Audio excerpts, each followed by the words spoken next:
Greetings, people. It's Jared here, Wolfgang1, back to do another Transformers review. So today I thought I'd take a look at a figure that I've been wanting to do for like a number of years, and I just keep forgetting to get round to it. I'm going to be doing Generation 1 Targetmaster Scourge, sort of. And if you're wondering what I mean by sort of, the review will explain. It's a totally cheap cop-out way of doing a Targetmaster Scourge, but for me, I think it works perfectly. So let's get straight on into it. This is the review for Generation 1 Targetmaster Scourge. Okay, so here is Scourge in his alt mode. It's supposed to be, is it a spaceship or is it a hovercraft? Or the thing is, I was never entirely sure what Scourge was supposed to transform into. It might be a spacefaring, let's call it a spacefaring hovercraft, okay? Because you only ever see him flying through space in the cartoon anyway, which is great. It might be a futuristic jet. It might be a futuristic jet spacefaring hovercraft. Who fucking knows, right? I have tried to get the plastic cleaned up a little bit. As you can see, all these scuff marks and everything like that. I think the plastic's just like sort of starting to discolour a little bit. And there's nothing I can do about it. It's kept out of the sunlight. We don't smoke in here. And I think all these scuffs on the plastic would have been from before I bought it. In a way, it kind of looks cool because it does kind of look like it's got sort of heat or blast damage on him or something like that. But yeah, I don't think there's anything I can do about salvaging this figure as it stands. It got some rep labels a few years ago, and thankfully they've held up pretty well. But yeah, so when I call this Targetmaster Scourge, sort of, what I mean is this is an original 1986 Generation 1 Scourge that I've modified, because I'm fucked if I'm paying 200 quid for the same figure that came with a fucking Targetmaster companion.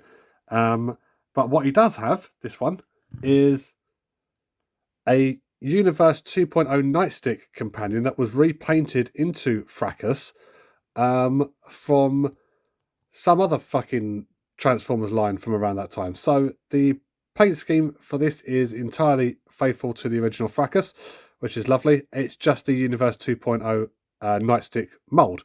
Now, on the original Generation 1 Targetmaster Scourge, you would have to take off this section here and plug Fracas into the hole just there, okay?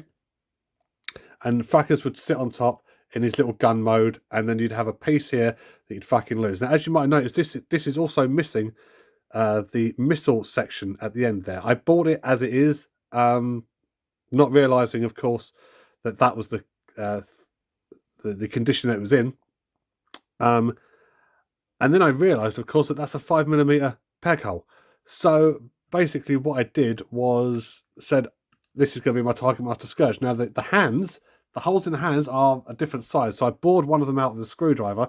So when I say I've adapted this, what I mean is I fucked around with it and nearly broke it. But that's fine. But of course, having this back section missing in terms of this figure actually works in its favour.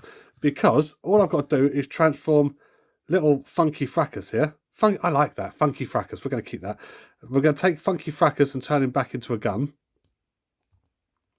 And because Funky Fracas is the Universe 2.0 Nightstick mold, he's actually got far more articulation in him than the original Fracas had. So if I plugged Funky Fracas like this into the fucking back of that peg hole, just like that, right?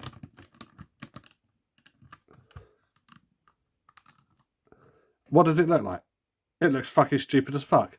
But then, if you pull the barrel down, right, and there we have, ladies and gentlemen, in fact, you could even move his little arms forward if you wanted to do that. You have options here, ladies and gentlemen. And for me, that is a far better Targetmaster accessory than the original Fracas was. The original Fracas was in no way funky. This one is funky, okay? So basically, I made my own Targetmaster Scourge by buying a Scourge. I think this was about 10 quid on eBay. I think the actual Fracas itself was about £5 or less. I will go back over my eBay listing at some point and find out. But basically, doing this make your own Targetmaster Scourge thing was incredibly, incredibly cheap for me. Back in, what was it, 2009, 2010, something like that.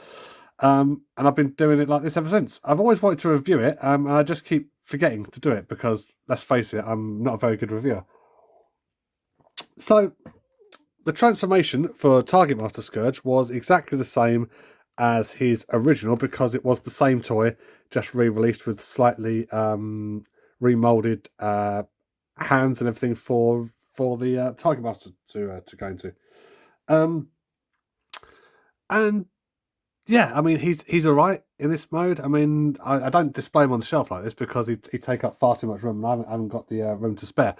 But I think if I was a kid and I was playing with it, then this would be a far more acceptable Targetmaster attack mode than the original, because I'm not actually taking off any parts in order to actually achieve it. So yeah, there we are. There he is, repro labeled up, looking okay. The only thing wrong with this figure for me is something I can't fix, which is this forward panel here likes to just fall down. His head likes to fall down into his chest in robot mode because the mechanism that holds it together is very very loose just here at the back. Which if I get that out of the way, this section just here is like really loose. I have tried dismantling it in the past, taking off all this, trying to have a look. Hence why you might see a little bit of damage to the plastic there. Didn't notice that. Fuck it, it doesn't matter. Yeah, there's not a lot else I can say about my makeshift Targetmaster Scourge and his funky fracas in this mode. So what we're going to do is we're going to take it to robot mode. So we'll take off funky fracas, and then it's the same transformation as for the original Scourge. Let's pull it back a little bit. This camera back, idiot. There we are. So what we're going to do is we're going to start by splitting the front of the spacefaring fucking hovercraft away like that. There's a little bit of dust in there that I can't really do anything about. Hold on a minute.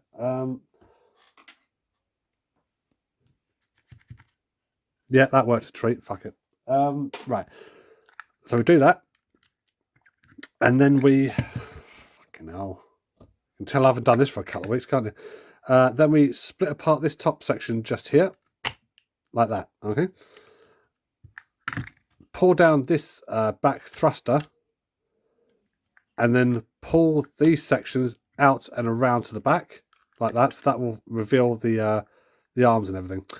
And then these sections at the front, split them apart, flip them forward, and then down,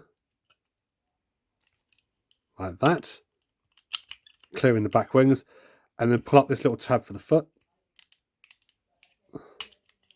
Same on both sides. There we are. Straighten them up. And then, the part that always fails for me, lift up his head, and then pull up the chest panel, and then pull up the chest panel, and then that is Scourge basically in his robot mode. Now, as you see, this hand here, I've bored this out so it's actually a wider peg hole than this one. So we'll take Funky Fracas, we'll get him back into a proper gun mode. Just like that. Just like that. Like that. And then, fuck off. And then put him in this hole here. Very, very careful not to make the plastic any worse. Let's do that off camera because, obviously, because I want to do the review, it's all going to go fucking wrong. There we are. Or not. See, I don't mess around with this thing that often. I've just remembered just how awkward it can be. All right, there we are. And that right there,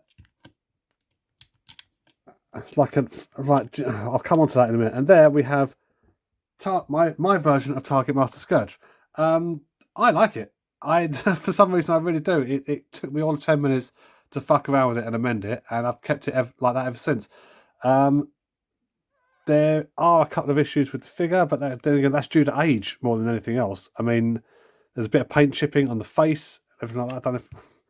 Okay, do you know, this continuous head falling into the chest thing, right? It's like an old man, right? I mean, he's got the look of an old man as well. What with the what with the beard and the moustache and everything like that. But it's like a narcoleptic old man in the park who's just spent all his energy fucking shouting at pigeons, and then he just goes ugh like that and falls asleep on a bench. Yeah, right. Okay. Do you know what? This is the problem. And I can't fix it. I've tried it. I can't fix it. I'm not paying 180 quid for a Targetmaster Scourge. I'm not being funny. I don't care if he was package one to case and his rare rocking horse shit. He's not worth that amount of money, especially if the figure itself is actually going to get the same weakness in the neck and the chest panel just here, right? Not fucking worth it. This cost me all of about 15, 20 quid tops to do, and I've got no regrets. I would like to try and fix him up, but it's just not going to happen. I have no idea how that mechanism works. I can't get to it. But on the whole, that's my Targetmaster Scourge. I don't have to fork out 180 quid for one because I've made my own, and I'm quite happy with the one that I've made. And as far as I'm concerned, it's just as valid as every other fucking Targetmaster that I've Generation 1 Targetmaster that I've got on my shelf. Would I recommend doing this yourself? If you're a fucking idiot, yeah, go ahead. Why not? Why not do it? If you're the sort of person who's quite happy to spend 180 quid on the original, go ahead and get the original. If you're a cheapskate piece of shit like I am, then do this. Ladies and gentlemen, I do hope you enjoyed this review, such as it was. This is Joe Gavin, also known as Wolfgang 1, saying I've now got to try and get this back on my shelf without the whole thing fucking going into narcoleptic mode. Yeah, do hope you enjoyed this. I'll be back next week for another review. Until then, take care.